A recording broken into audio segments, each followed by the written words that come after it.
Hi, everyone. I'm Kara Sundlin. Let's take a look at what was happening in Connecticut today in history. On this day in Connecticut history, 1 year ago, frontline workers were getting the first doses of the COVID vaccine. Channel 3 Eyewitness News reporter Matthew Campbell had the story. It's been less than a year since the first confirmed coronavirus case hit the U.S., and today, the first doses of the vaccine are being administered. I'm just incredibly excited and enthusiastic to roll up my sleeve and get this vaccine in me. The state is receiving nearly 16,000 doses, and here's where they're going this week. Hospitals up 95 and 91 and across 84 are receiving them, but notice how the northwest, northeast, and southeast corners of the state don't have them yet. Starting next week, we'll start getting doses out to federally qualified health centers, local health departments, and other providers. Next week, nursing homes will start vaccinations, and by the end of the year, the goal is to have around 100 providers qualified and trained to administer the vaccine. Today, we're also learning there's still a challenge in establishing confidence in the vaccine. Dr. Keith Grant from Hartford Healthcare was one of the first in the state to get the shot. A lot of people, when asked, will you get the vaccine right away?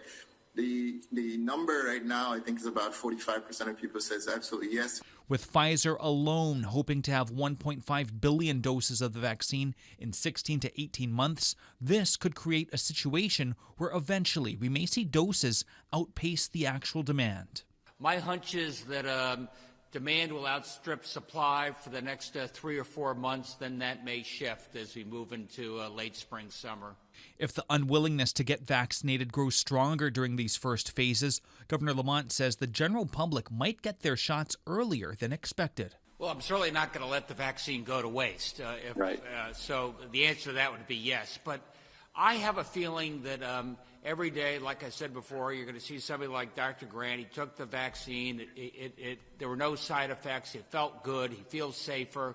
And I think that that's what it's going to take to get from 60 to 70 to 80 to 90% of the people willing to get this vaccine.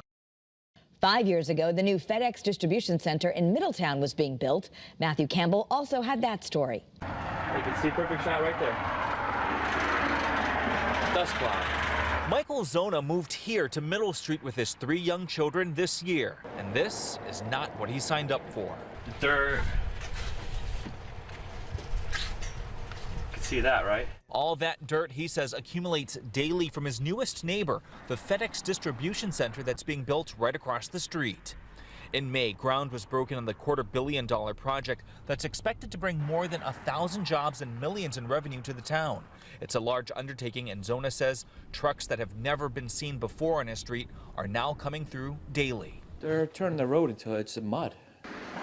We set up a camera on Tuesday afternoon and let it roll for 30 minutes. We tallied 58 box trucks, tractor trailers, dump trucks, and other heavy equipment pass through.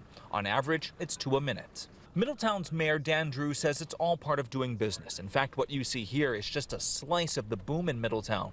There's another company coming down the road, and the town is making room for them too by extending the water line. That's part of why the road's been dug up, because we're putting new utilities in, and the new utilities are actually enabling more economic development. While it does give those nearest to it some immediate added stress, Mayor Drew says this is the price to pay for progress. They're going to be paying taxes here for a long time, through their tax payments, alleviating the burden of local homeowners and their tax payments. It looks like it'd be good for the neighborhood, business-wise, bringing some well-needed jobs to the community. Other neighbors are trying to keep positive, but Zona's neighbor has this sign up. She's moving. She was left as soon as it started, pretty much. 10 years ago, police were searching for a killer who murdered a mother in front of her children in Norwich. Channel 3 New London Bureau Chief Kevin Hogan had the story.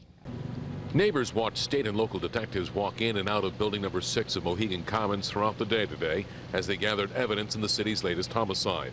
Shortly after 1:30 a.m., police say the victim, 26-year-old Jacqueline Worth, called 911 as her 2 young children, ages 3 and 7, were at her side. It's just sad that something like this would happen, though. You know what I mean? In front of her kid. Jacqueline Worth was a single mom. She graduated from Norwich Free Academy in 2003. Here's her class picture from her junior year. I hope they find who did it. They deserve to be punished. Norwich police want to talk to a heavyset black male wearing a dark hooded sweatshirt. He was spotted walking in the parking lot of the apartment complex just moments before the shooting. The guy came walking by me, and a few seconds later I heard a shot, and then a woman screaming, and then a few more shots. And That's a look at today in Connecticut history.